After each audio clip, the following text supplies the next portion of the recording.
And here we are for another episode of, well, it's the Clone Wars Conversations prelude is where we are. And this is the prelude of all preludes. This is the Clone Wars movie. Some would argue the greatest Star Wars movie ever. And those people haven't seen the other Star Wars movies.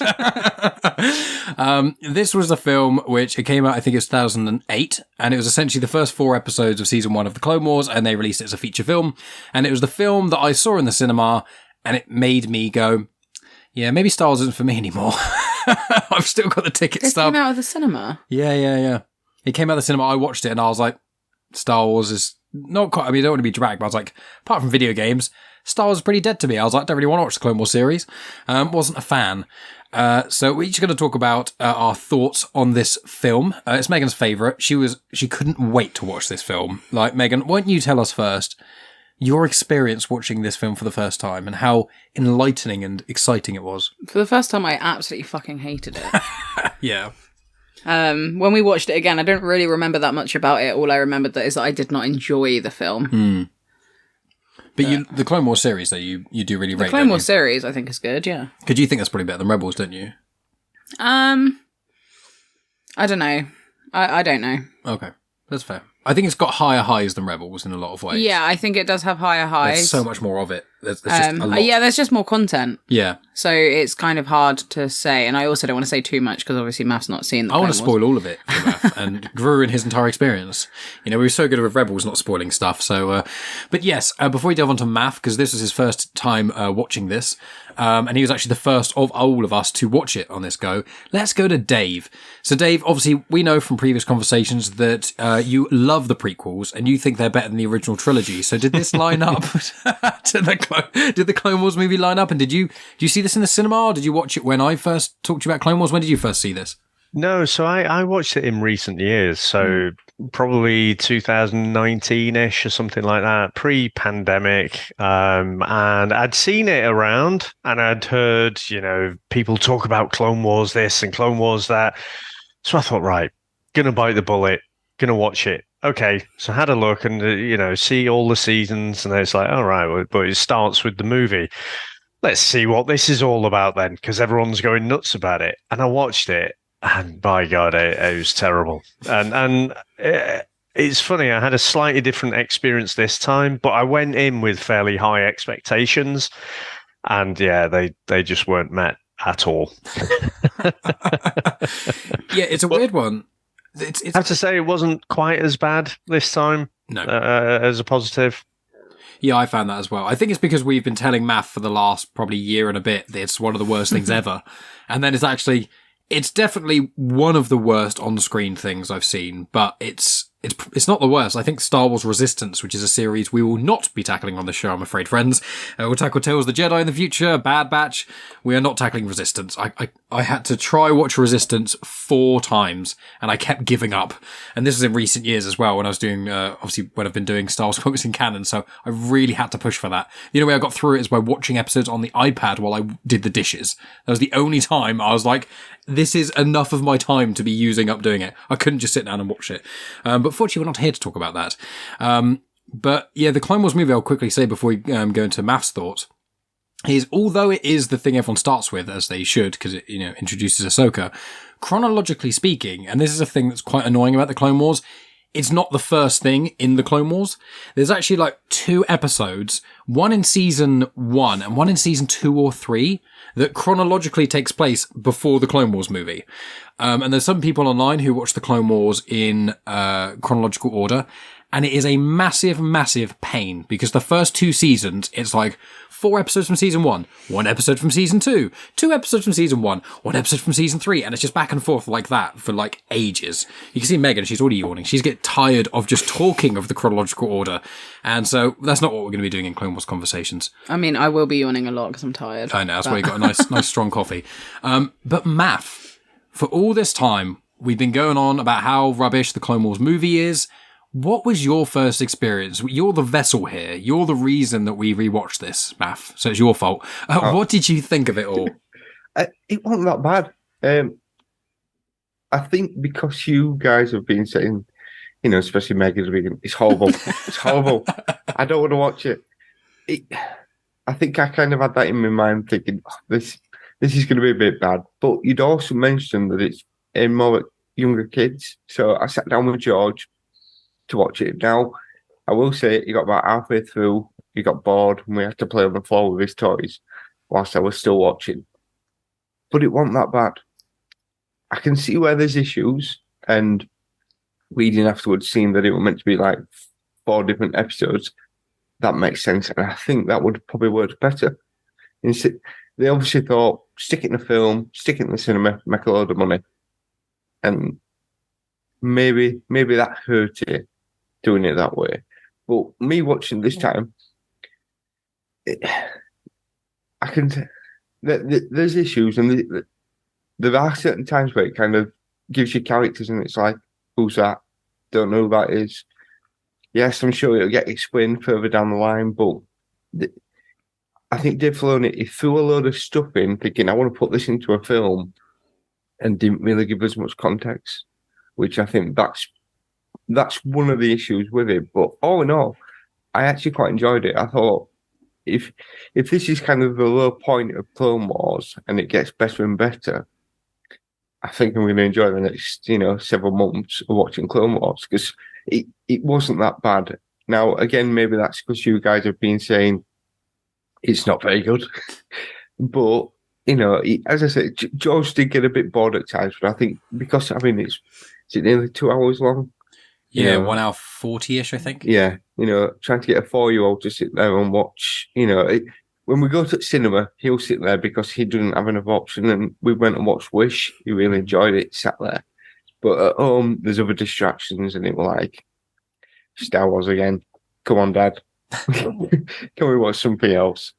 But yeah, I again, I've hurt myself by watching things out of order, and that. So obviously Ahsoka appears, and it's like, I know who this is, but then you get a bit of context why she's got snips, and that it's same as Star Guy and things like that. So I suppose there's things there I think, that's where that's coming from. So it's filling in the blanks for me.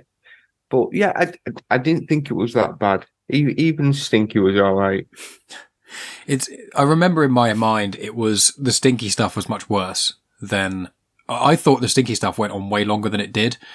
And it's quite frustrating because obviously we'll get to season 1 of Clone Wars, obviously after we've done this pod, I imagine we'll all individually start kind of watching it so we can record in January. But what's really frustrating to me personally is there are 2 episodes in season 1 of the Clone Wars, and they're about General Grievous.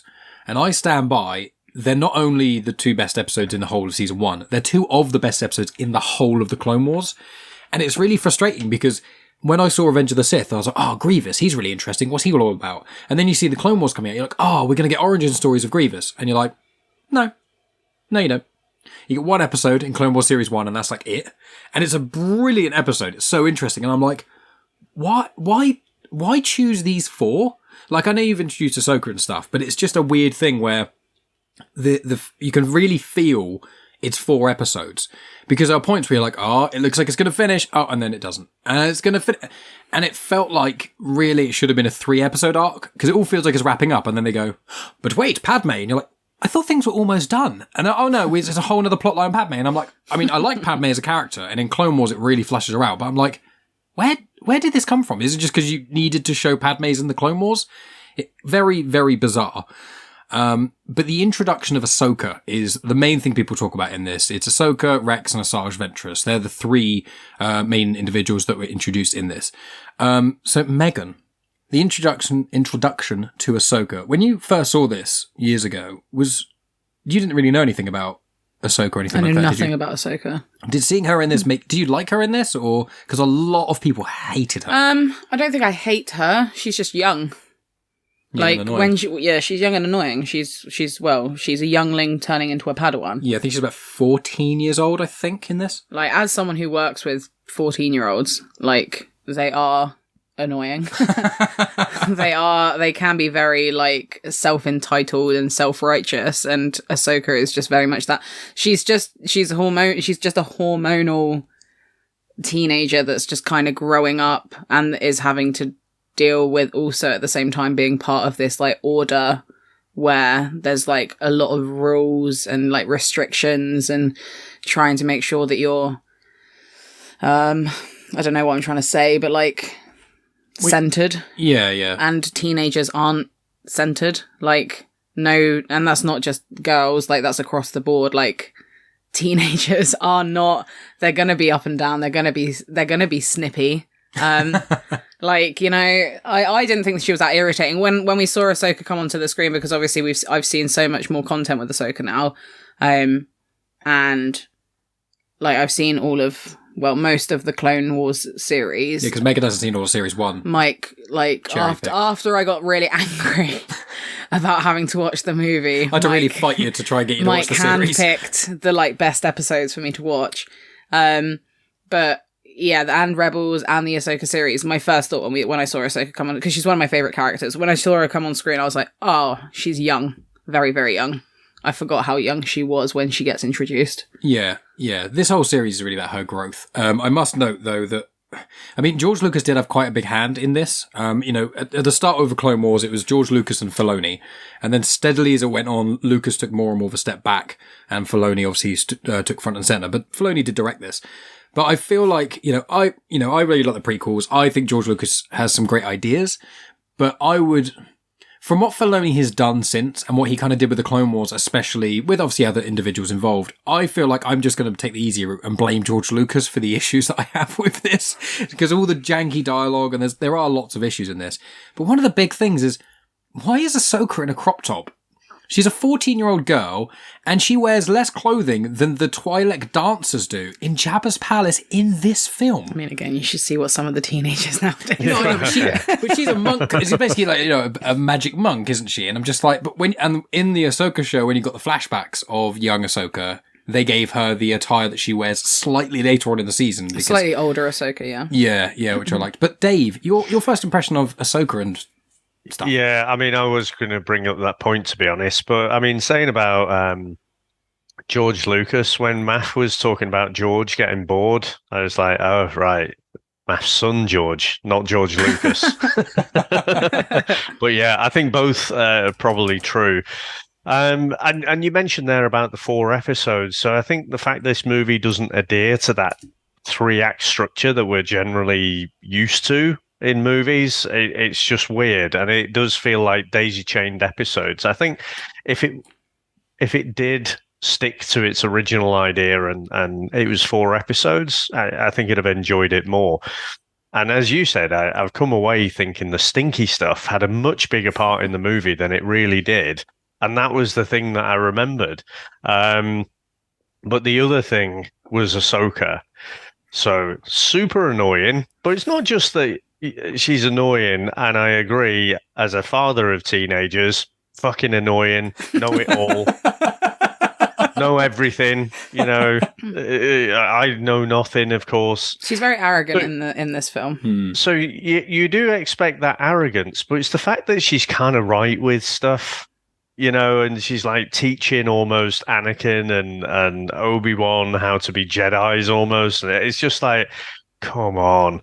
And I think we'll see this through all the Clone Wars, where just the swings in the dial of childishness to real adult themes, talking about the politics and manipulation of people and systems and genocide and all of these things. It's weird. There's no middle ground. There's not a sweet spot of, okay, this is what it is. It just completely swings from one to the other.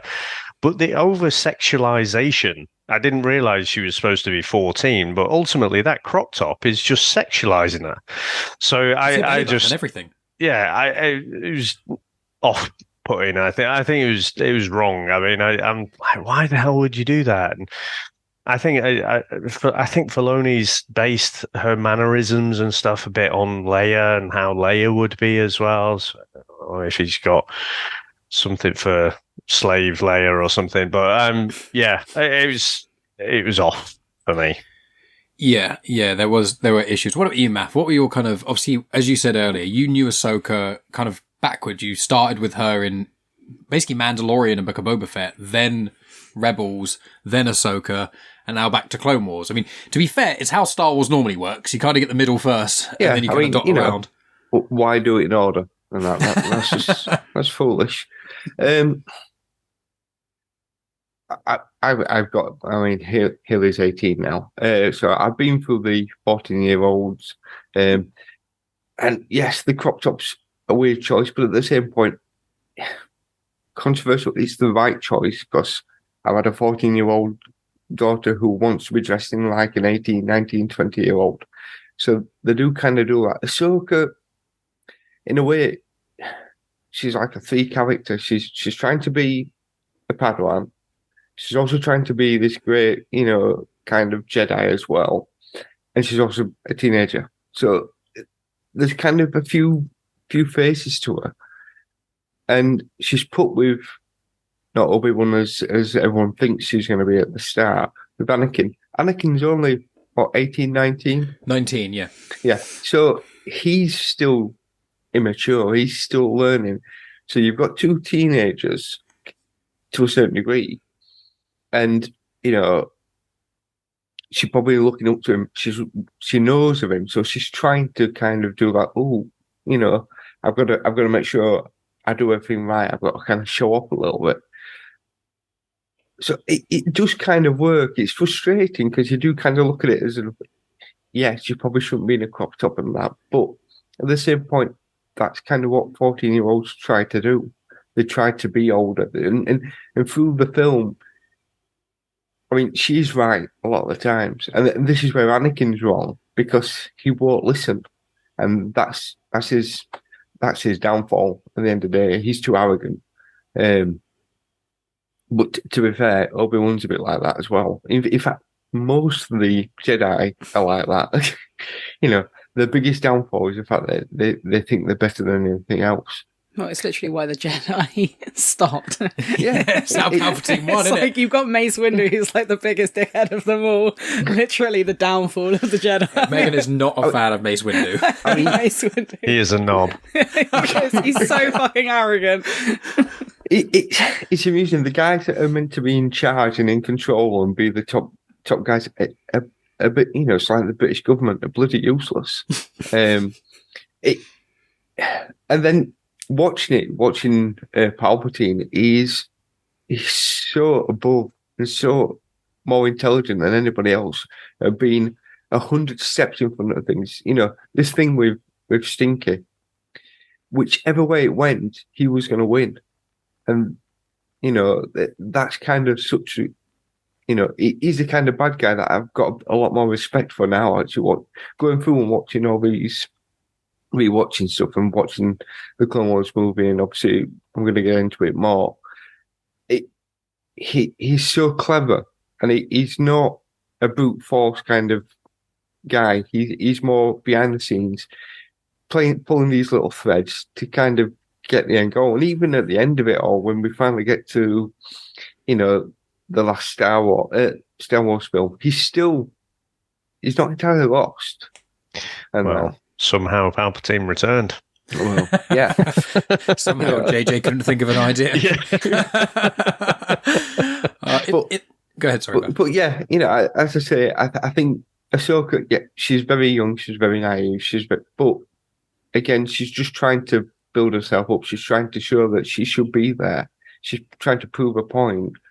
And I can see why it might put people off. I suppose having known what she turns into, I kind of probably given her a bit more of a pass than that. But yeah, I've enjoyed her. Yeah. And in the Ahsoka series, in the flashbacks that you get in, probably the highlight of the whole series is that middle episode in the World Between Worlds stuff, is when she goes back with Anakin, the first time is the Battle of Christophsis, which is when they meet. And then the next one is the Battle of Teth, which is also in this as well. There are rumours floating around about them making a couple of live-action Clone Wars movies, and I'm like, please, for the love of God, don't. I beg. I don't want them retreading old ground. I hear people online going, oh, these books would be so good to adapt into films. No!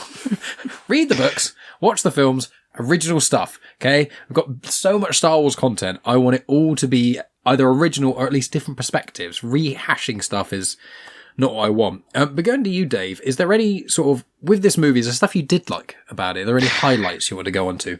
I think the first episode, if I call it that, when they meet, as annoying as Ahsoka is, again, I kind of had that same mentality going into it, probably as Megan, like, oh, fuck's sake.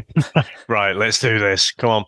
And actually, like, the first half hour or so, it's like, you know what? Apart from Ahsoka being a bit annoying, it's actually pretty cool. And it's interesting, the battles that you just mentioned that I've forgotten already. The fact that you saw them in the Ahsoka series and you see, you know, the familiar setting and everything, it's like, oh, it's like, you know, the opposite of the homage, the way you would watch it in chronological order. So that was quite cool. And yeah, sort of, I looked at where we were on the timer, and it, like I say, it was about halfway through, and I'm like, you know what, I might have had this movie wrong. I think there are some really good bits in it. And again, I think if there were 4 individual episodes, you would probably say maybe 3 out of the 4 are really strong. And then the whole Jabba the Hutt, Stinky thing, bit crap. But you could write that off quite easily. It'd be consistent with the Clone Wars first couple of seasons, really, wouldn't it? Where you say brilliant, not so good, average.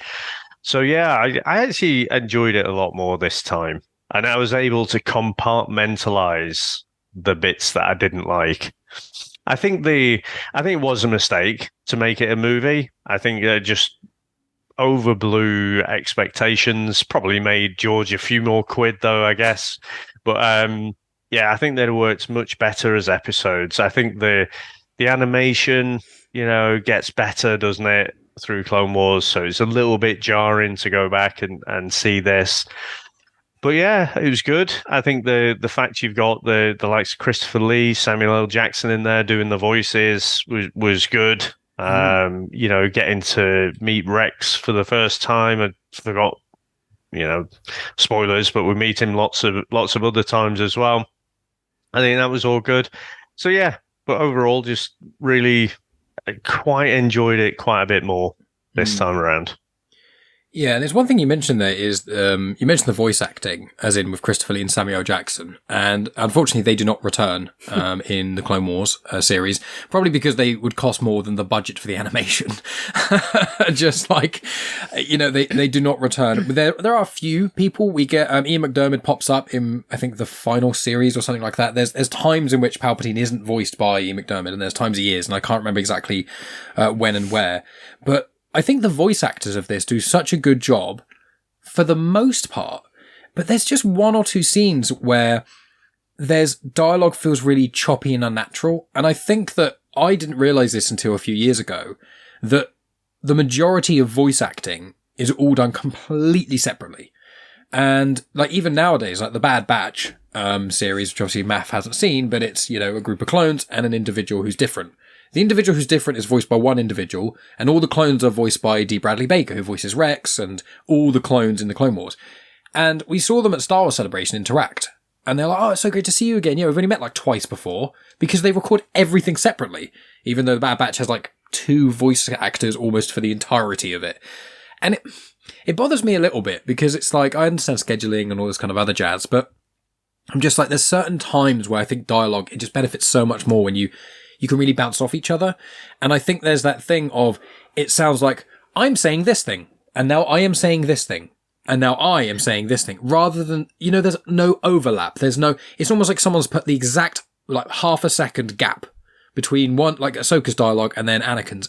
For there's 1 or 2 scenes where it's exactly like that, and it really feels like they're not together. It would work better if they did talk over each other, like a conversation would go, instead of, like you say, because they're reading it, and like you say, they're not bouncing off each other.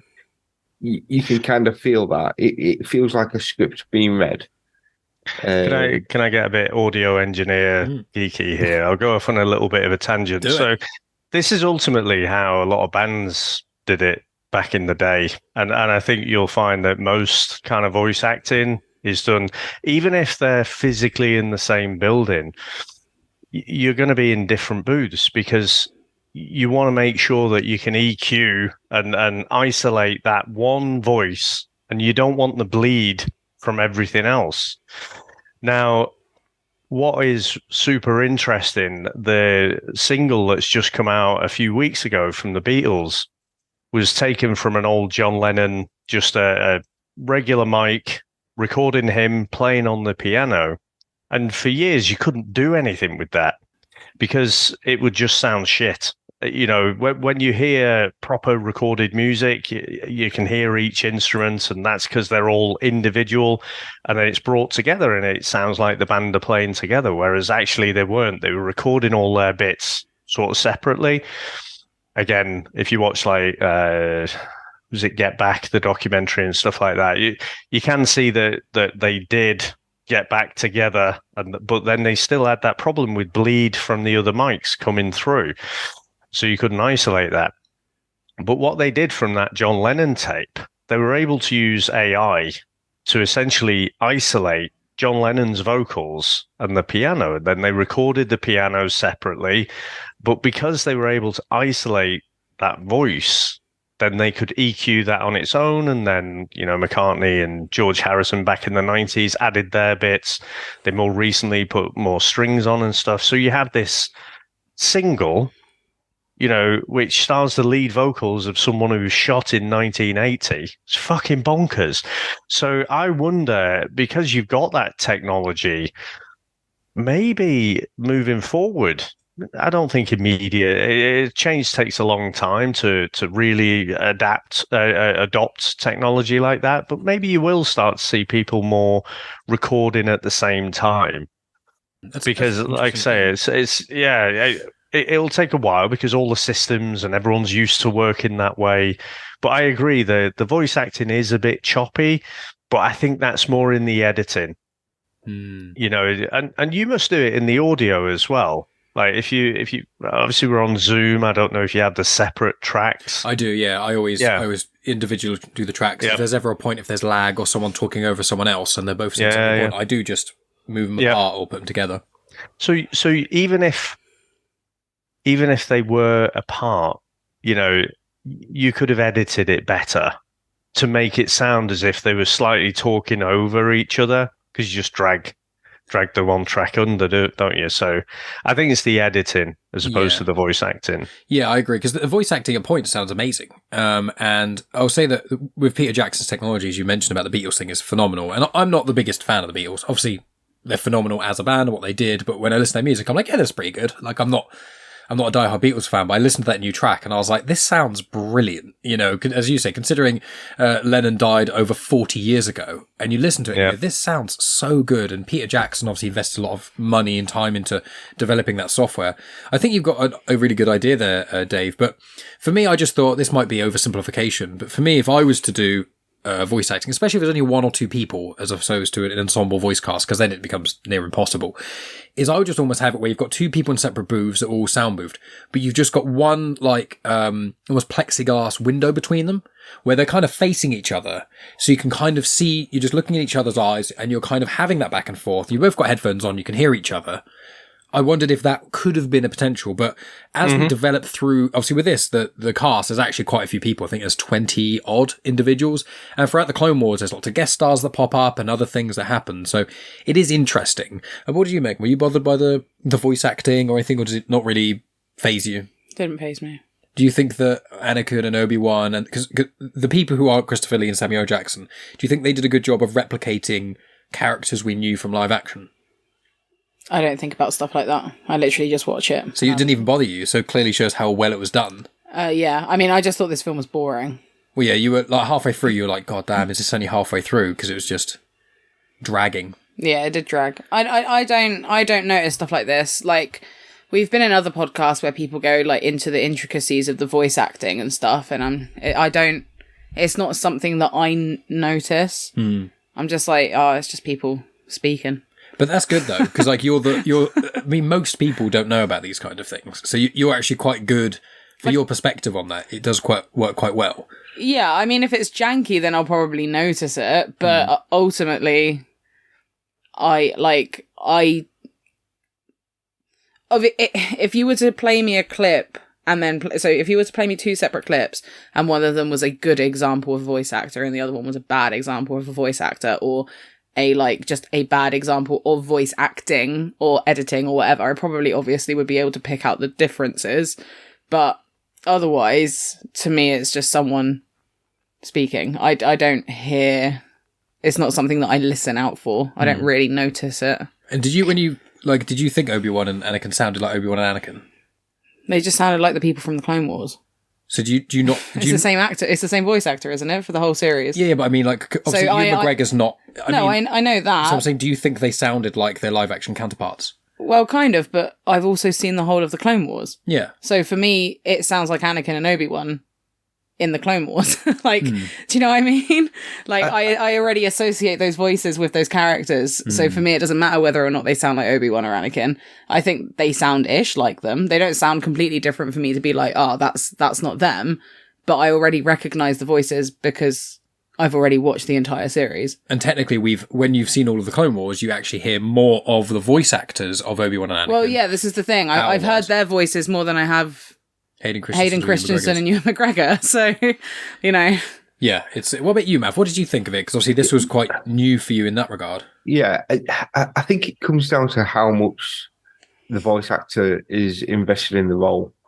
You have, I mean, whether people are like this stuff, Samuel Jackson is Samuel Jackson. You can tell it's him, but it just kind of sounds like he's phoning it in a little bit.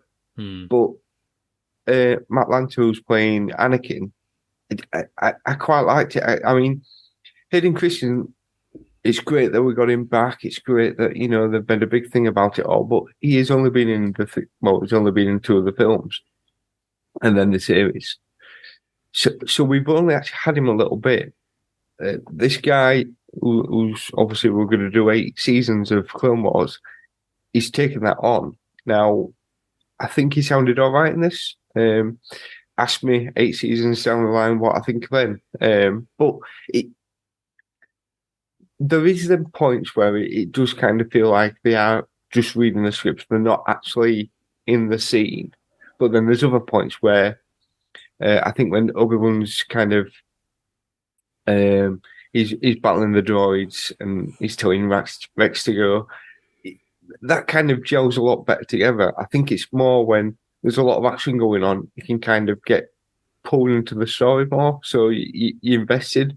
Whereas when it's just 2 characters just having the dialogue, it's a little bit more noticeable, the fact that, so we are going to go this way, But again, I think maybe that's just down to the editing. It's just that little bit, if they'd have bled it together, having that conversation might work a bit better. But,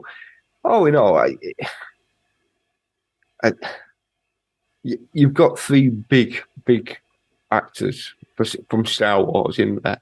Like you say, if you were to try and employ everybody to come and do the voice, it would not have made any money. No. And that they couldn't afford it. And it's odd they chose Samuel Jackson as well, considering he does almost nothing in the whole film. Like Mace Windu has some pretty cool moments in Clone Wars. I won't spoil them, but he does have some cool. Because I mean, Mace Windu, he's probably the worst Jedi, as in because of what he caused, and you see it getting worse over the Clone Wars and what he did in Revenge of the Sith and Anakin, etc. But in this film, Mace Windu essentially has, I think he has about 15, 20 lines of dialogue, But and he's is it fine, one of those things where Forrest Whitaker, he comes back and does the voice of Saw Gerrera? Yeah, but he doesn't in the Clone Wars. All right, I thought he'd... Okay. No, it's someone completely different. And then Rogue One happened when Rebels was on, and then he's done everything. There's one voice actor for young Saw Gerrera, and then there's Forrest Whitaker who does it for everything else. I was there because he was in Rebels, wasn't it? It was because I wondered whether maybe because it was Star Wars, it was like, I'll come and do it. Don't worry about a massive fee. Maybe Samuel Jackson like, he's just come off the high of, being a Jedi. He still wants to kind of be part of it. He may not have, demanded a big paycheck and that. And especially if it was only a small role that he had to do, he could probably knock that out in a couple of days. If not an afternoon, to be honest with you, I think. Yeah. Probably minimum amount of time, but you can put his name on the title card, can't you? Yeah. That's probably it. It's the same as Christopher Lee. As you know, he's in it, but he's not like forced into it in this. Is he really? Who's I that? think- Dooku? Yeah. I think in Clone Wars he's a major part. Yes. Yeah, but it's not Christopher Lee, but yeah, he is a major part in Clone Wars. But again, maybe it is a case of we get these name actors, we can put it on the poster, and people are going to go, "We're going to come and see." We want to see these actors. So, I think the one voice who Anthony Daniels, yes, he's CPO, but that CPO, to be fair, if anything, as I'm watching these again, he's getting more and more annoying. He's getting to be the character that I'm just least you wait. liking. Great. I think the problem is because I've seen other droids, which I've enjoyed a lot more. AP5. Yeah, AP5 is aka the Snape bot in Rebels. it's just the protocol droid, who's like the grumpy one that you said has Alan Rickman. Oh yeah, He's the best. Yeah. it's Marvin, just the paranoid android. Yeah. Again, I've been reading the comics. 000. If we had someone like that, there's more to him. C-3PO is just like it just feels like we'll throw him in there because everybody knows him. It's like I don't care. Yeah, this was almost like let's just cram as many people in as possible. Although I will say, Tom Kane, who did the voice for Yoda, I think he smashed it. I think, although I've the more I hear Yoda in audiobooks, you realise how many people can actually do the voice really well. I think everyone thinks they can do a good Yoda voice, and most people can't. But I think Tom Kane does a great job. And you obviously mentioned Matt Lanter, who does Anakin Skywalker, and I just want to mention James Arnold Taylor, who does Obi-Wan. And I think most of the time he does it really well. And I think, as the series goes on, when you get more and more hours of it, you really hear them getting to the roles a lot more. And there is a criticism online, which is the Anakin we see in Clone Wars is quite different to the Anakin we see on screen. Yeah, he's less of a whiny little bitch. Yeah, 100%. And also, he's so much more likable in the Clone Wars series than he is on film. Yeah, same Padme. But yeah.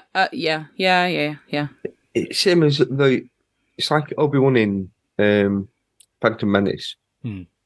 He's a little bit more kind of, I wouldn't say lively is the right word, but the way he delivers his dialogue is a little bit better. Whereas you then go to Attack of the Clones, and he's a lot more kind of making haste. Can I clone Obi-Wan? So I'm your teacher. I'm gonna, and he kind of directs it. He doesn't deliver it in a way to kind of discuss it with you. He just directs it. Yeah.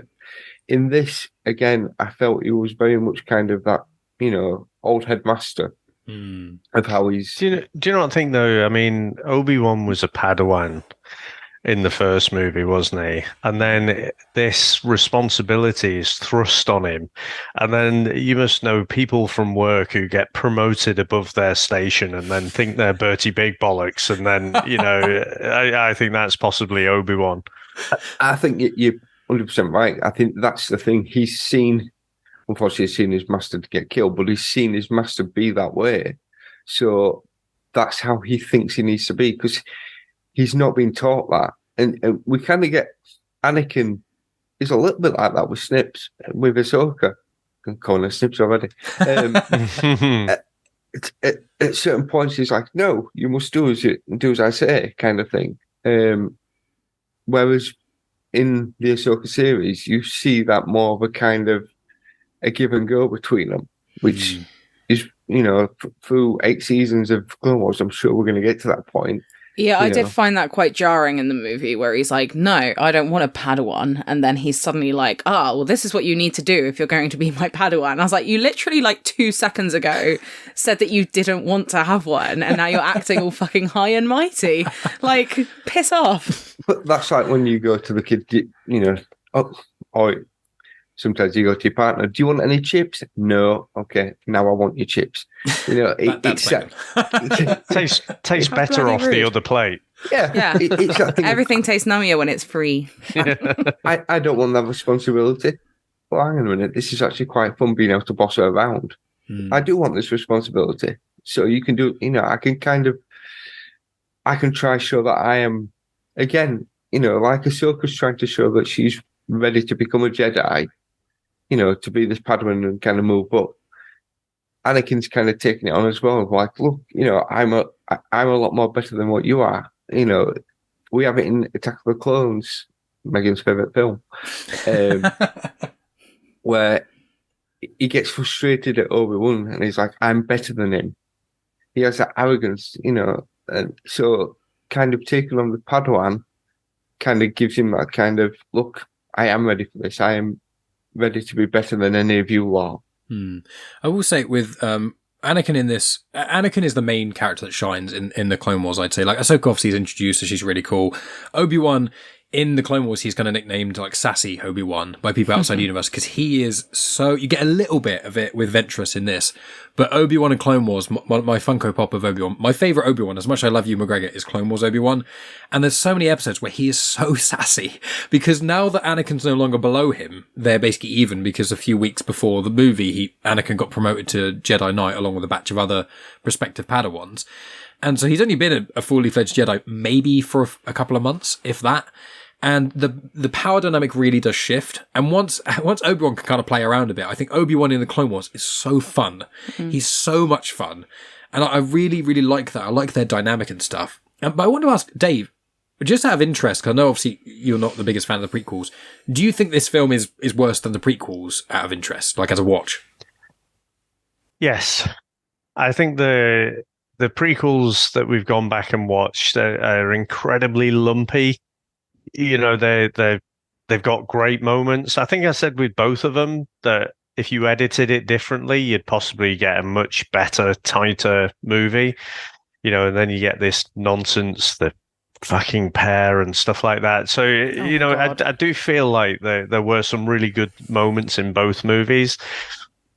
This is, I think you just have to lower your expectations. Everything about it is lower quality. But, well, I say that. I think the sound effects were really good. I think the sound design, the actual ships, the machinery and stuff looked good. But yeah, so I would say it is worse than the prequels. Yeah, I although the Clone Wars, again, I won't spoil anything, but the finale of the Clone Wars, I think, is better than almost all prequels, and I'd argue it's better than almost all Star Wars. I do think going to cinema. Yeah, I do. I mean, it'll be interesting because I've only watched it the once, so to go back through it again, yeah. And but I do genuinely feel like when we get to the series, the Clone Wars series makes the prequels better. Yeah, and as Megan said there, Anakin in the movies, just a whiny little bit. Hayden Christensen's in particular, whereas here, he's much more kind of relatable and you understand it a lot more, even from this movie, but then definitely when we get into the series. So that is the thing.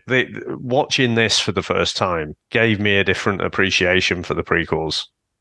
I think it's interesting because it's the Clone Wars, is that set up for like 3 to 4 years? Yeah, 3 years or so between Attack of the Clones and Revenge of the Sith. Yeah, Attack of the Clones is like when it starts, the Battle of Geonosis, and then when they kill Grievous and Dooku, that's when the Clone Wars essentially ends. Yeah, because it feels a bit strange. You've got 8 seasons to kind of 7 seasons. Sorry, split into 3 years, where there's, in a way, I suppose before this came out, there wasn't an awful lot, I don't think, really happened there between. And obviously, the way that you guys talk about saying how good it is, I kind of think this is a problem with Star Wars. It's always been a problem because of him starting at 4, 5, 6. You're so kind of limited to what you can and can't do, and that because there's a story out there. So it's not like, with Anakin. End of the day, throughout all of this, I know at no point Anakin is ever really going to be in any trouble. Same as Ahsoka, same as Palpatine. There's so many characters throughout this that there's no, what's the word? There's no stakes really. No in stakes certain ways.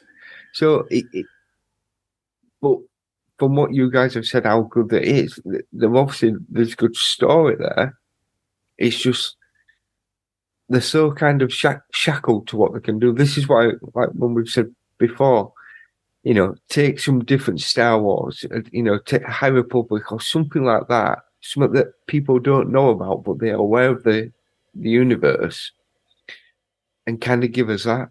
So then we don't know what's going to happen. We've got Rebel Moon coming out in a few weeks' time.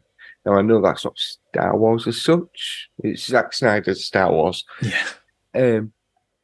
I'm really looking forward to it. So one of the reasons is because we've been on such a high with Star Wars, but it's a story that I don't know. So, and I've heard the creator's really good. I know that's not Zack Snyder, but I know Jack, for example, he says lots of people really like that. I am not a massive fan of it. I think I forgot what his name. Denzel Washington's son.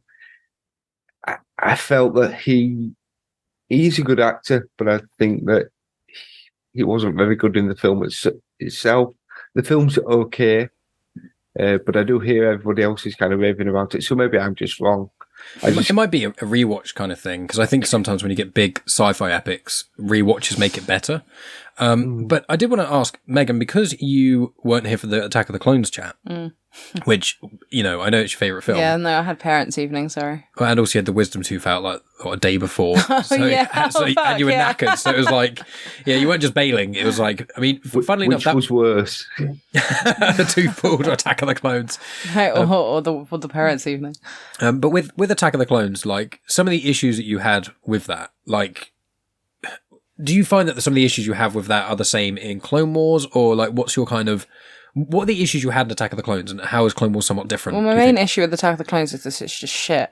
Like, but you love the pear. I fucking hate the pear. Stop playing with your food, you little prick. Just eat your pear. That's not a fucking party trick. You're not impressing anyone by peeling a pear. Like, or cutting a tiny bit off with a knife. Such a dick. The bottom bit. I have the to best add. bit of the pear. The literally the stalky, horrible bit. I've said this so many times, and I've probably said it on podcasts. I can't remember at this point. Like, I know that Ewan McGregor is a good actor. I like Ewan McGregor. He's a very good actor. In in Attack of the Clones, he's shit because the dialogue is crap. The script isn't very good. Like, there's so many things wrong with that movie. What was your original question? What was the question? The issues you have with Attack of the Clones. Why? Because you really enjoy the Clone Wars, and obviously you're not a fan of Attack of the Clones. What is it about Clone Wars that Attack of the Clones failed at? The thing that I like about the series of the Clone Wars is that it flushes out more characters. So, like, again, I don't want to say too much because I don't want to spoil it for Maff, but there's characters that in films, am not fussed by because I kind of somewhat see them as redundant, really. There's no depth to them. There's no depth to them. Whereas they are way more involved and there's so much more backstory to them. Like, I can't stand Anakin. I prefer, to be honest, in comparison to the Phantom Menace and Attack of the Clones, I prefer young Anakin. I can't stand Jake Lloyd. Hayden Christensen's Anakin in Attack of the Clones because he's such a whiny little bitch. Like, and I know that's just a Skywalker trait because they're all fucking whiny. You're not a fan of Luke. You're not a fan of Kylo. They're all fucking whiny. Like, they're like, yeah, I much prefer, young Anakin to Hayden Christensen's Anakin in Attack of the Clones because I can't, there's so many things that I can't stand about the dialogue and the script, and I think just the direction of how, like, as I can't remember who said it, but it's very like start and go and chop and change. Like, again with with Ewan McGregor, I know that he's a good actor, but I don't think he's very good in Attack of the Clones. Whereas in the Clone Wars, again, like, you just find more in-depth information about the characters, and it does add way more to, like, the prequels. Even Padmé and Anakin, when you see, again, the relationship, we don't really get to see it in here. Right, yeah, but even with Padmé, like, again, I don't want to say too much, but, like, her going, like, from this, like, badass, like, independent woman in the first movie to, like, oh, I'm going to wear this disgusting pearl dress and flirt with this like person who I'm not supposed to flirt with, to suddenly like, oh, woe is me. I'm in the third movie now and I barely do anything aside from be pregnant and die. But like, there's so much more to her in she the was Clone better Wars when series. she was in the arena. Oh, yeah. In Attack of the Clones. When she got sliced and then got like semi-naked. But, and that's what we... Funny, she didn't listen to the podcast with us, to clarify. She didn't listen to that. And we spoke for ages about that part. What about her the rip, and just her midriff showing. So unnecessary. But that's the thing. Although there's issues there, you see a better version of Padme. Whereas when you see the bit where it's like... I mean... I think the bit where they're in the field, it just shows Anakin is more creepy than what he ever should really be. Low-key fascism. But it also just shows that... I can't use mind tricks on you. Yeah, well, yeah. And it also shows that Padme just has nothing to her in the third movie. Because, like, there's red flag after red flag. Like, even... Is it Attack... No. It's the third movie when he like goes and kills all the sand people. No, second movie. Oh, it is the second one. Yeah, and he's like, oh, I killed them all, the men, the women, and the children. And she's like, oh yeah, crack on, that's great. Let's get married. It's like, oh no, that's not okay. That's not okay. Especially because she's such like a rights activist for like aliens and other species. She's always like, her whole thing is like, she's actually in the Clone Wars, we get to see it, and you see it a bit in even like scenes. from the beginning. She's trying to stop Palpatine getting too much power. She's trying to stop like her and Mon Mothma. Like Mon Mothma was not quite mentored by Padme, but Padme and Mon Mothma are very similar in a lot of ways. And if Padme had survived, she would become essentially Mon Mothma. Mon Mothma and Padme and Bail, Organa, all challenging Palpatine. There's some deleted scenes in Attack of the Clones which are canon, and we see them having meetings being like, Palpatine has too much power. If we don't stop this, he's going to take over. We need to figure this out. They're the only people keeping up with Palpatine. And then you go, yeah, I just killed like women and children of this alien species that are clearly sentient. And she's like, all right. That's like, okay, this is a problem. But in the Clone Wars movie, we get to see again, although I feel like her episode's kind of tacked on and it doesn't... It feels very abrupt, but it does show that her and Anakin have a relationship, because as soon as they say that Anakin's like somewhere, she's like, Anakin? No, I don't mean specifically Anakin. Yeah, she's like, I mean Master Skywalker. Like, oh no, Master Skywalker. There's nothing going on there. She goes full badass. She goes into a Hutt's lair by herself and basically does all this stuff, and it really shows, and she's wearing the same outfit that she wears in Attack of the Clones, or a very similar one, because it's not ripped. And it's like, it really shows, there's quite a few episodes in the Clone Wars series which are quite Anakin and Padme-centric, and what I think it develops and what it shows is their relationship in the film shows like, oh, Anakin really loves Padme, and Padme loves her back, and that's okay, oh, Anakin's bad. But in the Clone Wars, it shows that Anakin's a lot more possessive, and it shows a lot of the time that Padme can see the good in Anakin, and sees that he does mean well, but there's one or two episodes where people Padme's known before Anakin come into it, and Anakin becomes such a dick about it. And she even calls him out at one point. She's like, you're being completely unreasonable. He's like, you're being unreasonable. And it's like, no, you are actually being a massive dick, Anakin. And it shows that he's very possessive over her. And that's what consumes him in Revenge of the Sith. That's what takes him to the dark side. But I wanted to ask, with Dave, so with what Maff said about the stakes of the Clone Wars, I think one thing that the Clone Wars, again, without trying to say explicitly what happens, you get some of the sort of side characters, you get some Kit Fisto stuff, you get some Plo Koon stuff. Megan loves Kit Fisto. It's her favourite, like, side character is Kit Fisto. It made me laugh because when was it? When we were rewatching the prequels. I think it was before episode 9. When I had met Mike, I had not seen episodes 2 and 3. So we'd watched like all of them together. And then I remember watching episode 3 and Kit Fisto comes on screen and I'm like, yay! And then Mike looked at me and I was like, oh, fuck, this is where he's going to die, isn't it? I was like, oh, no. A little stab from Palps. But like, there's some side characters that get really interesting stuff, and there's a lot of clone-centric episodes, which are really good. But what you find in Clone Wars is, they add other characters which have actual depth and weight to them, and there is that dramatic tension. But I think what Clone Wars does really well, and Rebels does it to a degree as well, even though Rebels are new characters, so you're unsure what's gonna happen to them, is it's not Anakin, Obi-Wan, and Ahsoka. They are in situations where they're in danger, but it's not really, as an audience member, unless you're essentially a child, you're never really that worried they're gonna die in that situation. But the storyline isn't about Anakin and Obi-Wan, how they're going to get out of this. It's about the turmoil of intergalactic politics and how, again, Palpatine is another star of Clone Wars, because you literally see, as you very clearly point out, Maff, every step of the way, he's playing a game of chess, everyone else is playing checkers. And he's so beyond everyone. So I want to ask, like, Dave as well, your kind of thoughts on that idea, like, with the Clone Wars, how do you kind of describe it being better in certain ways with knowing that so many of the characters, their fate, like, in your opinion? So I don't think Palpatine has to play chess with the Jedi. I think the Jedi are playing Connect 4 or something, to be honest. I mean, he doesn't have to be that smart. They are useless, aren't they? There are so many clues everywhere, and they're just so blind to it. No, I do like the fact that you've got all the characters there. For me, I don't mind the fact that that the people aren't going to die. It's how are these characters, how are these people that we see represented on the screen changing?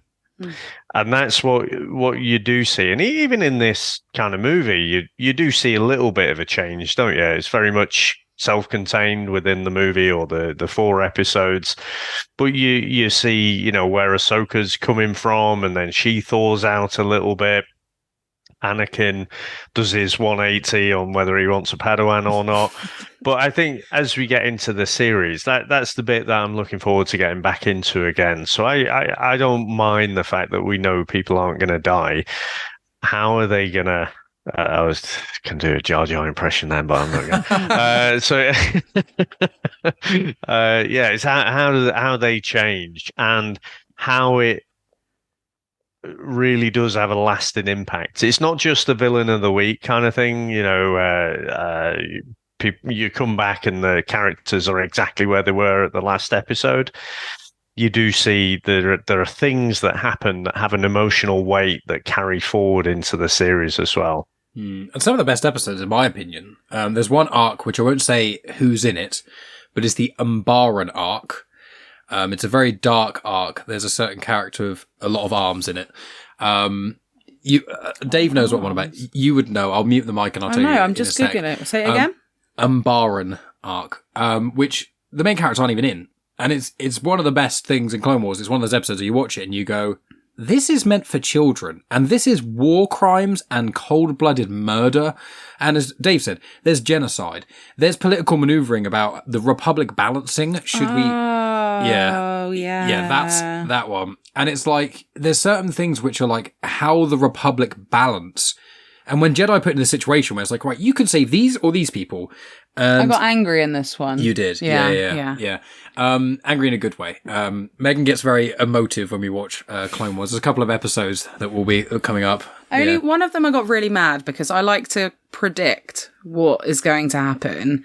And, like, fair play to Mike, he doesn't give away if I'm on the right track. Very good poker face. However, there was one part of the series where I predicted what was going to happen, but Mike said it in a way that made me think that I was completely off course. And then what I predicted fucking happened, and I was so angry. I was so angry. That is correct. But Maff, I want to ask you, so a character that you've not seen before is Asajj Ventress. Now, she plays a major role in the Clone Wars series, but in this movie, what did you think of her? Like, who is she? This is where I kind of said at the start, they've kind of put a couple of characters in, and it's like, who are they? I'm assuming she's an Inquisitor? No, Inquisitors don't exist yet. They exist after Order 66. Yeah, I don't know. She kind of felt like the bad guy of the week. Mm-hmm. Now, I will give credit to Star Wars. This is one thing they are very good at doing is even some of the little side characters and that end up being fan favorites. It's like you've mentioned Kit Fisto. At Comic Cons, you see plenty of people dressing up as the samurai with the kind of lightsaber umbrella. They seem to have a knack of giving us a character, giving us a little bit about it, and they don't have to push it out too much, and fans just kind of jump on it. And Boba Fett was the first they did that with, wasn't it? yeah, it seems to just work how they do it. I'm sure there's probably a lot of people out there who love Stinky. I don't think there are, if I'm honest. I think he's one of the few characters people. The only question you get is, and this is, I guess it's kind of a spoiler, Stinky never shows up and is never mentioned ever again anywhere. There's no Legends content where Stinky is mentioned, or Rotta as his real name is. He's never in Clone Wars again. He's never mentioned anywhere in canon or Legends ever. And none of us, and people are like, that's is he going to pop up in live action maybe? Who is he? Is he Jabba's son? Yeah. Yeah, but that's the same as Jabba's wife, or the second Jabba the Hutt, whatever. I don't know. That was his cousin. That's Zero. The fruity little cousin, you mean? No, not Zyro. I think. Oh, it might have actually been in Clone Wars. It's showing Attack of the Clones. Oh, no, there's a scene where there's Phantom Menace when they're watching the pod race, innit? There's the lady Hutt next to him. Yeah. So there is a mom. But yeah, exactly, because he's got a son somehow. And that. Somehow Jabba has a son. Somehow Rotta returned. Yeah. Well, I forgot what the question was. So it's basically Asajj Ventress, but you're talking about like kind of how Star Wars grabs your intrigue in these smaller characters. Yeah, she turned up, but she's badass, and the thing is, I do have a question. Why do we have the clones? In what way? Well, Dooku's got the droid army. Mm-hmm. Now, droids are a lot easier to control than what the clones are, surely. Mm-hmm. So I don't understand why they went. And also, clones, they have to grow them, and it takes them. I think they can increase the speed, but it's still probably taking like 8-10 years. Yeah, they've got growth acceleration, so they age twice as fast, which is why Rex in Rebels looks like he's 60 when he's actually only about 30. But surely it's easier just to make a load of droids. Yeah, well, this gets discussed again in Clone Wars quite a lot. Of the droids are cheaper, but as you see, and one of my favorite, me and Megan always crack up with some of the droid dialogue. And if you in Fallen Order, we always say Roger to each other. In Fallen Order and Jedi Survivor, you get those things. Some of the best parts when you're sneaking around somewhere, you can hear a couple of droids talking. Yeah. And it's because the B1 battle droid is one of the cheapest battle droids you can make. And the idea is you've only got like the basic capabilities. They're so dense they can't comprehend thinking for themselves. They've got almost no personality because they're as cheap as you can possibly get. And then you get super battle droids, the big chunky ones with like almost no head and big shoulders, B2 battle droids. They're pricier, they cost more to make, they're smarter. Then you get a step up from that, they're the BX ones, which I think might be in this. And each droid is almost like one B1 battle droid, the long-nosed stupid ones. You can make like 50 to 100 of them for the cost of like one battle droid. And then they're the thing where like a clone is almost worth like essentially 100 B1 battle droids. Like as in, if you did like a Star Wars strategy game, which there are plenty of, that's kind of the idea. And it is that thing where there's a point in Clone Wars where they're talking about how much it's costing to make clones and how much effort it is. And there's actually one point where they run out of DNA because Jango Fett's dead.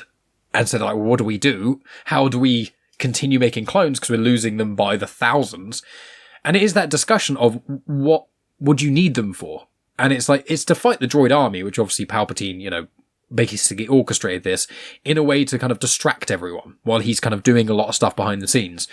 But they're very, very costly. There's whole episodes about the banking clan and how the clone army is literally bankrupting the Republic and how they can't send out like medical aid off to planets that need them because they need to spend money feeding clones and getting clone armor and the weapons and stuff. And it is, again, a lot of commentary on war and what it does to its people, what it does to the society and all that kind of things. Sorry, I'm showing Mike something because I want to say something, but I don't know if it's a spoiler. That is, Maff doesn't know that. Okay, right. I don't think Maff knows that. Okay, so, yeah, okay. Yeah. I didn't want to say that out loud in case it was a spoiler, which it is, so. Yeah, I think Dave knows what we're hinting at. But again, there's a lot of stuff at play with the clones. And again, one of my favourite story arcs is a lot of intrigue about the clones and what happens in the facility on Kamino and where they're made and stuff. So it does get answered. It's just one of those things. It seems like you say, it's not cost efficient to do it. It don't make sense. And also, if like you're saying they run out of DNA, why did they just stick with Django? Why didn't they go, do you know what? Anakin. Let's take Anakin. He's one of our best Jedis at the moment. Take his DNA. I think that's it in the Mandoverse and what's shown in The Rise of Skywalker. I think, and I think it was the same in Legends. The force sensitivity is, you can't replicate that via cloning. And so, for example, Rey's dad, who is obviously Palpatine's son in air quotes, is actually, he's a strand cast. So Palpatine for decades was trying to clone himself. So a lot of the cloning stuff was actually almost Palpatine trying to actually clone, and this isn't in the Clone Wars, this is in bits and pieces across the canon in books and stuff, but Palpatine's kind of trying to be able to clone Force sensitives. And he does dabble in that, and the Bad Batch, I think, hints about that as well. But it's like, you can't, if you clone someone with Force sensitivity, you don't get a Force sensitive clone most of the time. Rey's dad, Dathan, he's not Force sensitive at all. He's a clone of Palpatine, but he's not Force sensitive, so he's just useless to him. And also in Legend, in the Heir to the Empire books, obviously the thing that kind of kickstarted Legends and stuff, in that, there's a character called Sabayoth, and he is a clone of another Jedi Master. And in Legends, what they say is when you clone someone with Force sensitivity, because the Force stuff is so hard to replicate, it turns the people mad. So there's like, you can make a Force sensitive clone, but in Legends, it was like they go insane. They just lose their mind. Or in canon, it's more like it just doesn't work. You make a perfect clone of someone who without Force sensitivity, and because they haven't got the Force sensitivity, they're not the same person. It's like cloning someone, but they're losing a whole sight, like a whole sense of theirs in a way. Like if you clone someone, you have to grow them from birth, but it's exactly like you, Maff, but you're blind from birth. By the time you get to the age you're at now, just from that difference of not having one of your senses, you'll become a different person, and therefore the cloning process doesn't work. In essence. But it's a very big moral question, a very big one that gets delved into a bit in Clone Wars, and the morality of it, where clones start to question their own purpose, is a very, again, this is a show for children. And they're talking about existentialism. It does get darker and darker and darker. Especially as it goes on. As the series go on. Very much so. But we will slowly start to sort of wrap up here. But is there... You've just gone off on a tangent. No, we I haven't know. been talking about the movie. Well, yeah, Ventress. I liked her. No, we won't fully wrap up, but we'll start to. But I did want to mention there's one little thing I have to say, which is when Anakin and Ahsoka hide in that box at the start and they hide from the droids. Good idea, okay? Why did they hide dead in the middle of the bridge? There's debris next to them that they can hide next to. And they're like, let's go right in the centre. So let's have loads of droids essentially tripping over this box they're hiding under. And there's little bits like that in this where I'm like, this is a bit prequel era silliness.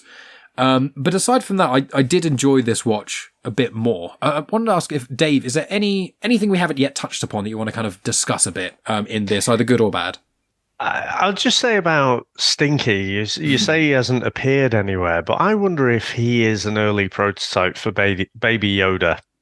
Like, Grogu could actually be, the fully realized version of what Filoni was hoping that Stinky would be. And I actually think he was quite mishandled quite a bit. It was like child abuse pretty much. So, again, I didn't hate him quite as much, but again, the first time of going into this, I was expecting a movie. I was expecting something to expand that Star Wars universe, and then when I got that, it's just utterly ridiculous. And I just thought, this is not for me.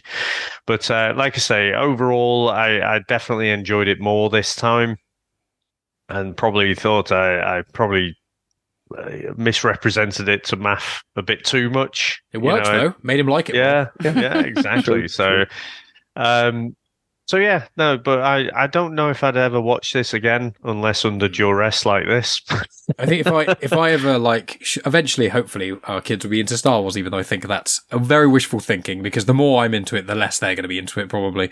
But this is a hard one because, fortunately, things like Young Jedi Adventures, which I know, Maff, you've shown George and things like that kind of show is a bit more of a gateway, I think. And in honesty, watching, because I've seen not all of Young Jedi Adventures, but we watch it every now and then, because obviously it's High Republic stuff. So It's not every now and then. when there's Star Wars stuff on, we don't watch it, but like one episode every day or so, and they're like 10 minutes long. So it's like, it's not with dinner. It's, hey, Megan wants to watch, an hour of RuPaul's Drag Race or Bake Off. And I'm like, can we watch 10 minutes of this little kid Star Wars show where you have dinner? It's like, fine, we'll watch it. But I think it makes Willow bark. That's one of the main reasons that I don't like watching it. She barks. Nubs. She barks at Nubs. And some of the Nubs, characters and some of the creatures in there. I mean, there was an episode recently where it had Ember the Charhound. the Charhound and Bell Zettifar, and Willow would not shut up. She would not stop barking at the Charhound. Yeah, which is a dog. That's part of the reason that I don't want to put it on. Yeah, she's fine with most things. When she sees dogs on TV, it drives her mad. But yeah, I don't know if with this Clone Wars movie, I think like people online sort of a while ago, they used to ask, should I watch the Clone Wars? What order do I watch it in? Blah, blah, blah. And I was always saying to people, look, just skip the Clone Wars movie. Now, I did enjoy it. Don't get me wrong. But for essentially 100 minutes, really, there's only probably about half an hour's worth of like stuff you kind of need to see in a way. But if you start series 1 of the Clone Wars without seeing the Clone Wars movie, you pick it up very quickly. The only thing you wouldn't get is why is Ahsoka called Snips occasionally, because he never says you're Snippy ever again. He just refers to her as Snips, and you just think if you just threw one line of dialogue, it'd explain all that. And the introduction of Rex a little bit, but Rex in this isn't how much we all know he's important to the canon and in Rebels and stuff like that. He's not really showcased that much in this. He's in it a bit, and you're like, oh yeah, that clone is kind of cool. Cody's in it as well, isn't he? I don't think Cody's in this very much. No, we watched something the other day that Cody was in. Did we? I think so, because I always call him a baddie. You do always call him a baddie because he fired an Obi-Wan. He does pop up in the other animated series, but that's it really. He is in it. Yeah. Is he wear yellow? Yeah. Yeah. Thank you. Okay. Yeah, he is in it. Yeah, sorry, it's because the thing is that I don't think he takes maybe he does take his time off. I know him and Rex have got an interesting relationship because Rex and Ahsoka are part of like Anakin's battalion, the 501st or Legion, the 501st Legion. It's General Skywalker, Commander Tano, and then Captain Rex. And then on the other side, you've got General Kenobi, and below him is Commander Cody. And I can't remember I had it written down somewhere, but I can't remember what the name of the battalion that Obi-Wan has. But Cody is to Obi-Wan, Rex is to Anakin. And I really like the dynamic because you see Cody and you see Rex kind of grow, and they both become a bit more like their respective Jedi. So Rex becomes a bit more reckless. I wonder if that's why. He becomes a bit more reckless and in certain ways, but a bit more risk-taking. And he's like, the stuff that Jedi can do is nuts. Whereas Cody's a bit more reserved and a bit more by the rules and a bit more like Obi-Wan in that way. So I did like that, but I don't think this is essential. And when people watch the Clone Wars, I may, most of the time, especially if they're unsure and they're not, if you're bought in like me, I'll just watch everything. But if you're trying to convince someone to watch Clone Wars, it's like, skip the movie, watch like 6 episodes of season 1 and just jump into season 2. That's really how you'd grab someone. And I think that when we eventually have kids and I want to show them stuff, it's going to be a hard sell. Star Wars is going to be hard as well because I either have to start with Phantom Menace, which is heavily flawed, or A New Hope, which I love, but it's very slow. And for kids who generally hate older stuff, you can feel the age of it. So I'm going to be controversial now. You start with Force Awakens. Yeah, I think that's probably the strongest first movie for a new generation, to be honest. I have thought that. Episode 7. Yeah. Yeah. Yeah. I don't know. I suppose that gets him in there. But it's like you asked Megan this on the previous podcast when Megan was on. It's an unfair comparison because it depends what generation you are. Yeah. The thing is, when you have kids and they get to like 10-year-olds, we could have a whole different Star Wars at that point, which they'll be into then. I grew up with, the originals and that, and then we got the prequels. I will always prefer the originals because that's my childhood. That's what I grew up. Yes, they are slow, but I forgive it because, I've got affinity to that.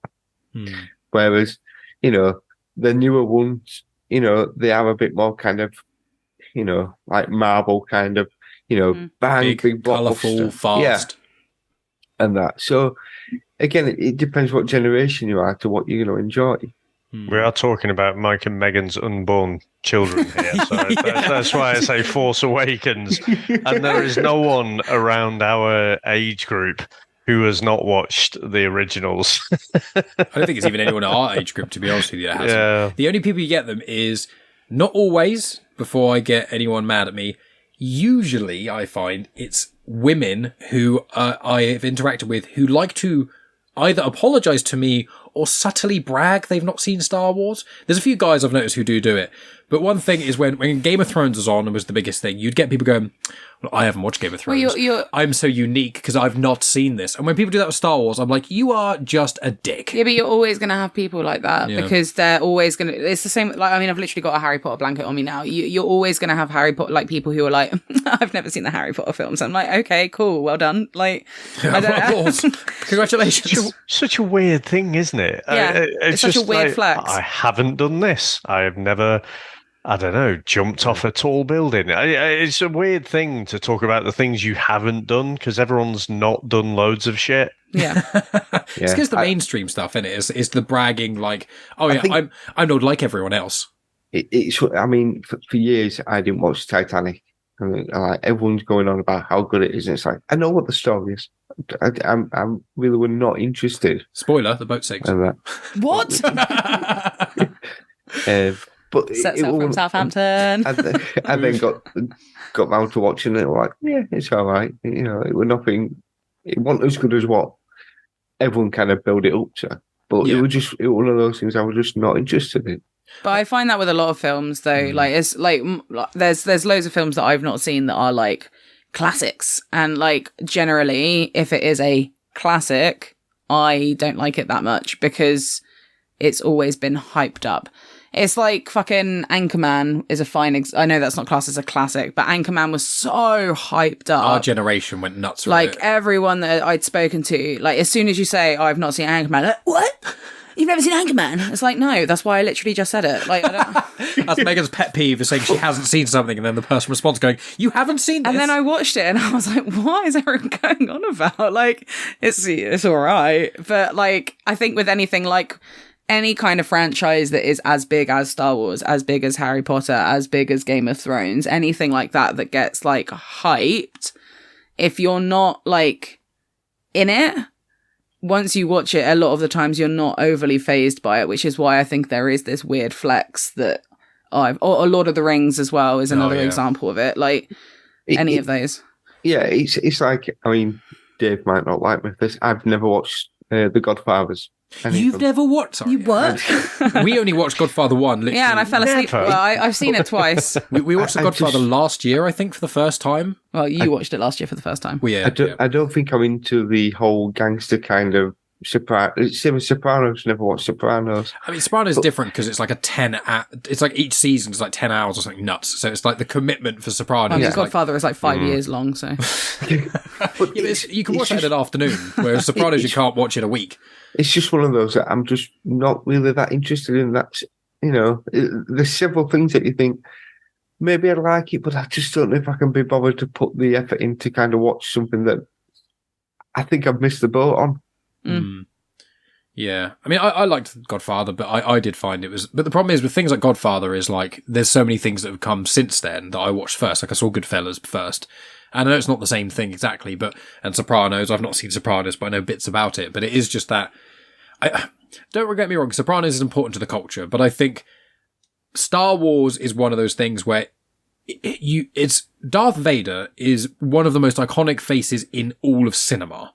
You never have to have seen Star Wars. You show everyone over the age of 12 a picture of Darth Vader, 99.9% of the people will be able to either say it's Darth Vader or it's in Star Wars.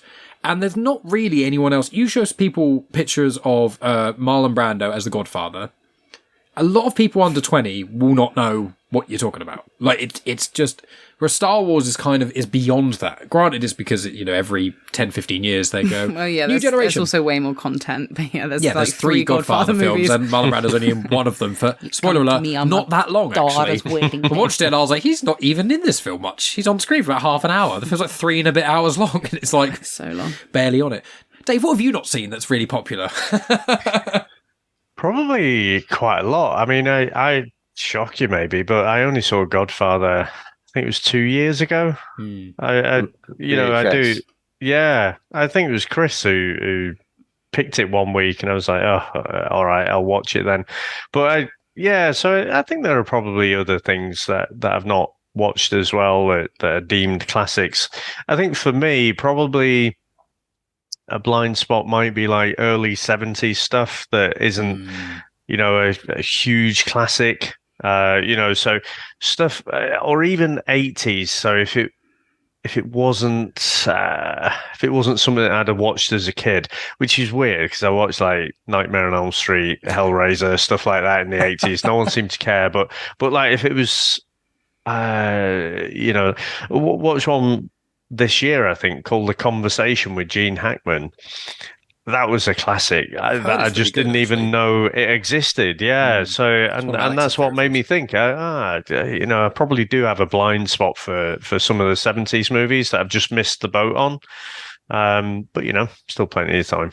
Yeah, mine's old horror. We're only just getting into it with, obviously, afterthoughts and stuff and do spooky season. There's so horror before like the 90s. I realised I'd seen like none of it. Like, I've been trying to watch more of it recently, and then you realise it's probably a reason I haven't watched a lot of it, because anything after the original movie is normally terrible. And there's like 10,000 of the same film. Well, yeah, there's 12 Friday the 13th, there's 8 Nightmare on Elm Street. The thing with horror, though, it's so easy to do. So that's why you have to kind of filter through so much to find something good.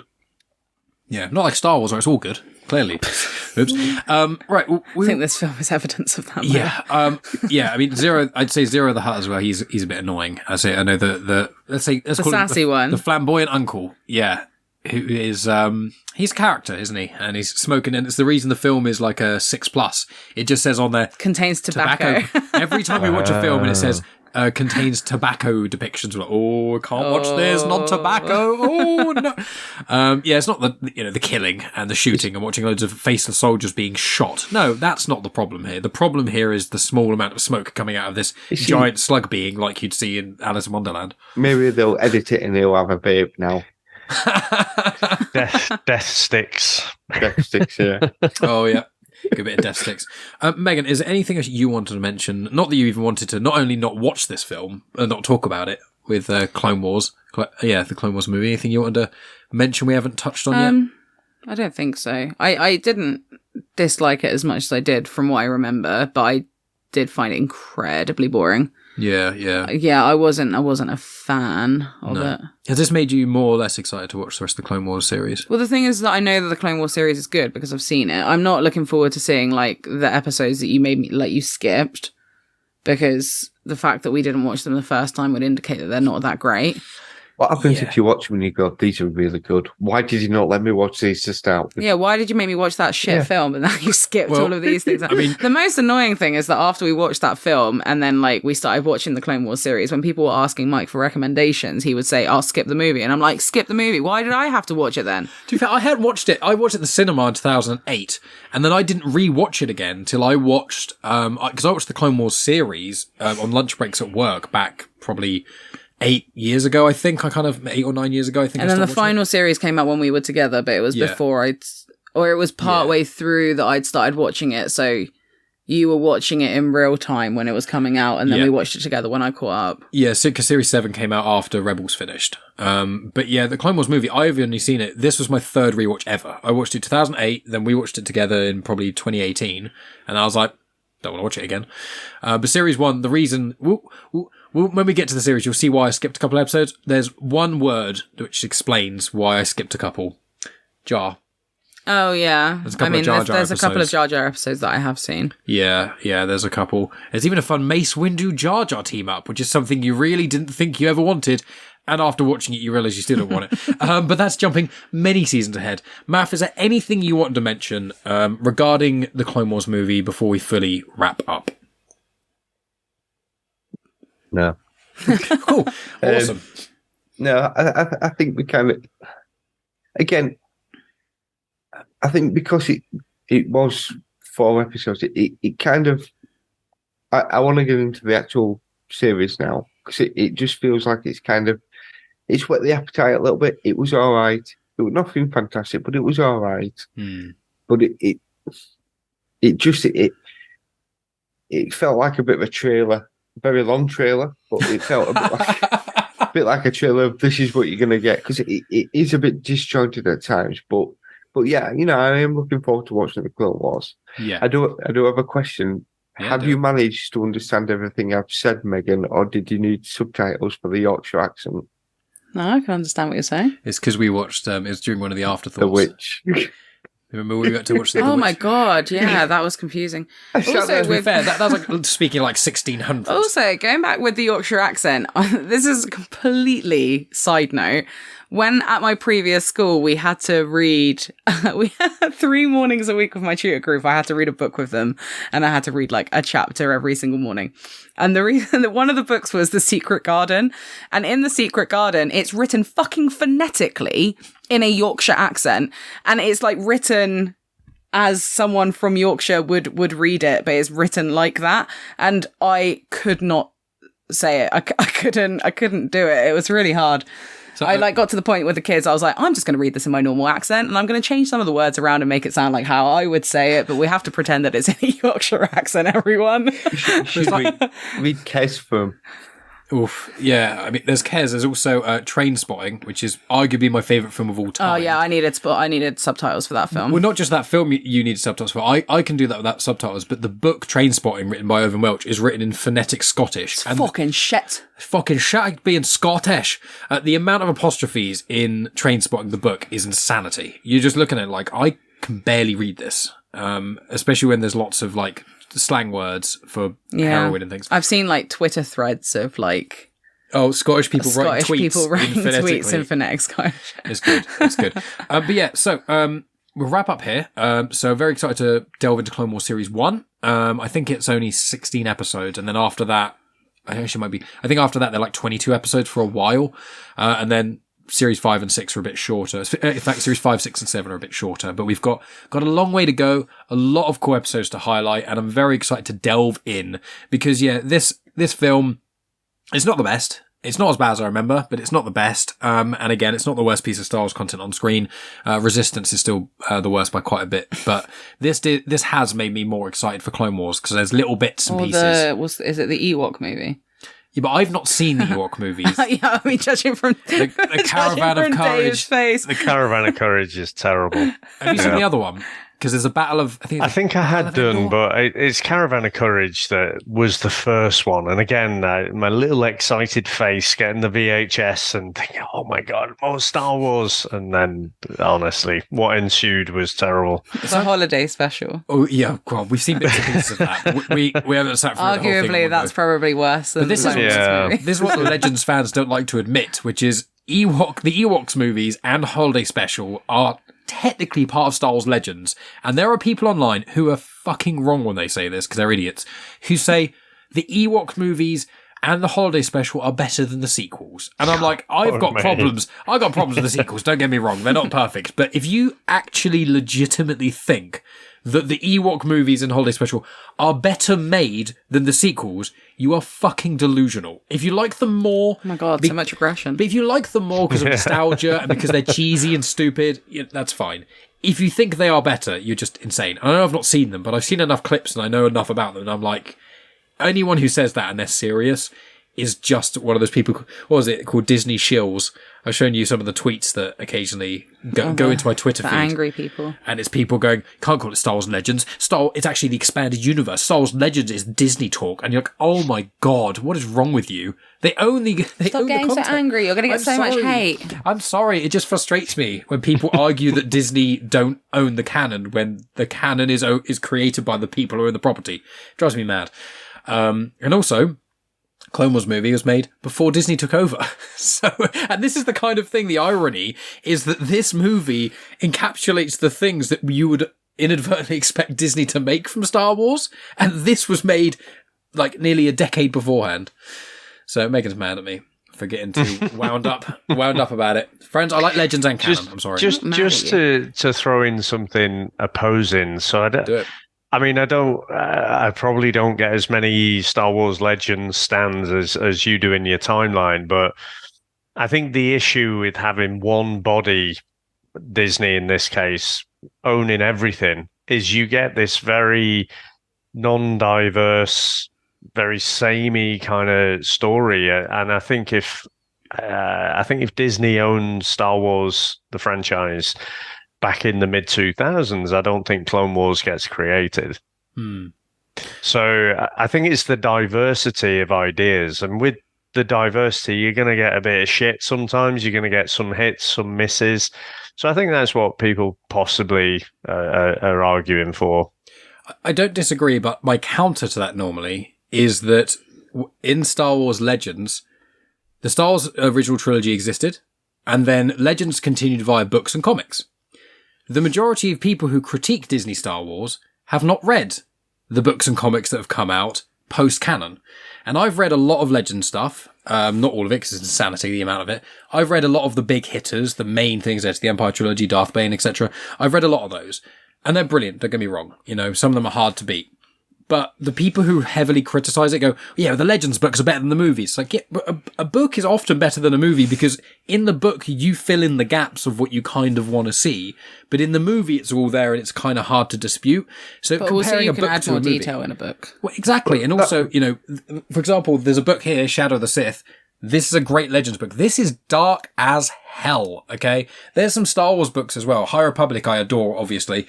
There's lots of Star Wars books in the canon that are as dark and as brutal as some of the stuff in Legends. And a lot of the writers aren't on Disney payroll. They're hired by Del Rey or Lucasfilm Publishing, which is the umbrella.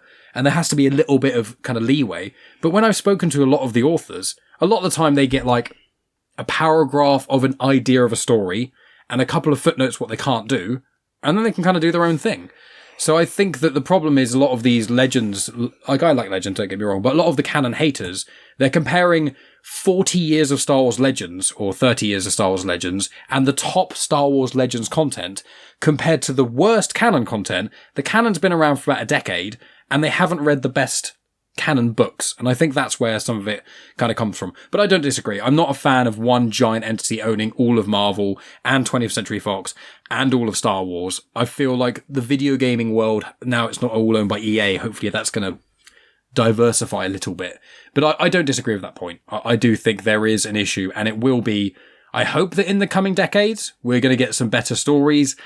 I do have my reservations and concerns. It's actually potentially going to get worse. It's a frustrating thing because, like you said, with some of the authors that have written the books, there's so many good stuff. But you can say the same for the Marvel comics.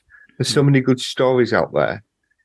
Why can't you just take that story and put it on screen? But the problem is, an animated show, you can do an awful lot more than what you can do in a film.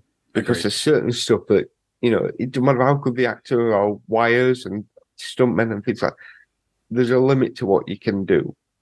With the animation, you can do a bit more with it. With the comics, again, you can do a lot more of it. If it's just an audiobook, you can do whatever you want because your mind will fill in the blanks, like you've said. So there's always a bit of a limit, but there are so many great stories out there. I'm reading some of them now, and it's like, in one sense, I would like to see this on the big screen, but at the same point, I don't know whether it would be good to see on the screen because what I see in my head will be different to what you see in your head. Yeah. So whether it would work or not, but there is content out there that could do so much more. But again, unfortunately, you get these big studios who are like, no, you can't do that, and you can't do this, and then, Yeah, I agree. But then, again, sorry, if you give people too much free rein, George Lucas kind of had a bit too much free rein with the, and people then complain about it. So you can't win. Well, no one's going to be happy. Like, you're not going to please everyone, are you? No, and a lot of Legends fans nowadays like to argue that the hate for the sequels is worse than the hate for the prequels, and it's like, that is not true. That is not. The prequel hate was fierce, and even when I was in school and I liked the prequels, when I was a child, I used to get picked on for liking them. I still get ridiculed for it now. Yeah, good. Yeah, as I should. Damn Jar Jar lover. But we all wrap up here before I end up getting ranty again about Star Wars Legends and canon, because I just want people to enjoy Star Wars, and if you don't like some Star Wars content, just don't watch it. Or do a little podcast on it like we do and have a bit of fun. Maff, what are you up to? What's going on in the pod world, aside from Star Wars stuff, if anything? I don't think there is anything. Yes, I've got you. I've got you in my claws. And that, and no one's asked me to go on and do anything. It's Christmas is coming up, so we've got a busy time of year kind of coming up as well. Yeah, I mean, things are winding down anyway, to be fair, in the podcast. Yeah, we've got George's in a play, a nativity thing coming up, so we've got stuff like that kind of coming up. So yeah, it's a busy time of year. Yeah. Dave, I mean, you never do many podcasts, do you, Dave? You're not, you can't be doing too much, can you, Dave? I think I'm down to a minimum at the minute of 2 a week, plus the occasional guest spots like this. So next week, I'm not sure when this is coming out, might be out already, but we are doing a Spider-Dan pick. So we are doing a movie from 1977 called The Dragon Lives Again. And basically, it is about Bruce Lee going to hell and fighting people like Dracula, The Godfather, James Bond, Emmanuel. It is the most bonkers shit you've ever seen. So, definitely check that one out on the VHS Strikes Back. And then for the reality cast, we're doing something a bit different. We're covering I'm a Celebrity, Get Me Out of Here. Never done that series before, but weirdly, I wanted to boycott it, but since I hadn't watched it for about 21 years, I ended up having to cover it because Nigel Farage is on there, which is a bit of a divisive character. And so, yeah, that'll be a lot of fun. I will just say, we were talking about voice acting. I think, Megan, you should actually watch. I love it, but X-Men, the animated series, if you go back and watch episode 1, some of the voice acting is ridiculous. But the new series is coming out in January. And so Spider-Dan's going to be covering that one with different guests each week. So that should be good fun. Is that the biddy-biddy-doo-doo-doo? Yeah. That's the one. I think the greatest theme music of all time. Some people say 100%. Batman, the animated show, and I respectfully disagrry. I think Spider-Man as well. Around that 90s time, you did have some good theme tunes. Everyone knows this. Spider-Man. Why are you singing like that? That one. That was the 60s one. Also great. Yeah, as Mav kind of said, animation, they get so much more freedom, and I think with books, just a quick thing is, in a book, you can write an army of 1,000 people attack a giant castle. To do that in a series or on screen, you have to animate it, or you have to CGI it, or have extras on. So I just think... You do Ahsoka and you just have a lot of smoke around you, so you just see little bits here and there. Yeah, it's a lot cheaper, and a better storytelling device, I suppose. I mean, if they did it and there was loads of rubbish CGI, people would moan about that, because when the prequels came out, everyone was moaning that the clones in the films, there's no clone armor ever in the prequels, no physically. It's all CG. So in The Mandalorian, when they had loads of, not Mandalorian, in one of the, I think it was maybe Ahsoka, one of them, when they had to use live action armor, they had to borrow some for the 501st, because they didn't, the actual studios of Lucasfilm never made clone trooper armor, because it was all CG. But Megan, what have you got coming up? Megan. You said my name so weirdly then. Sorry. What have you got coming up? I mean, you class yourself not as a podcaster, I don't know. But you appear in quite a few podcasts. I don't know. I don't remember. I don't read my messages, so... I'll just tell her. I just turn by the way, up. this week we're doing a podcast. Oh, are we? Or we're watching this for a podcast. Okay, well, you can't remember. Disney discussions. There we go. That's what I thought you were going to be mentioning. Well, there's Disney discussions. There's obviously this.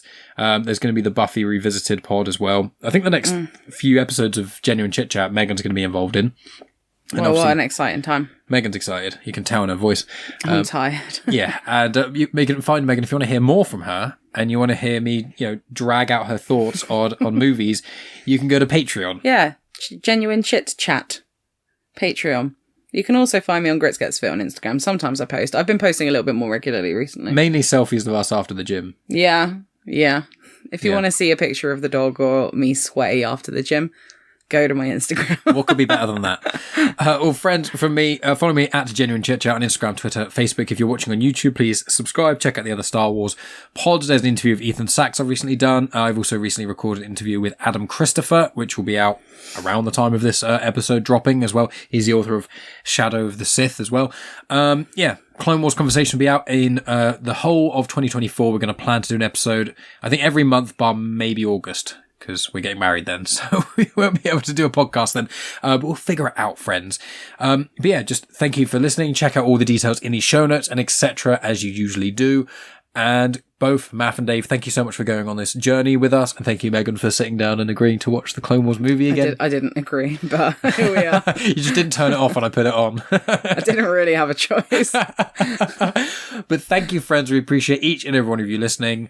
And we'll speak to you very soon with Season 1 of Clone Wars Conversations. So as always, may the Force be with you. And be with you.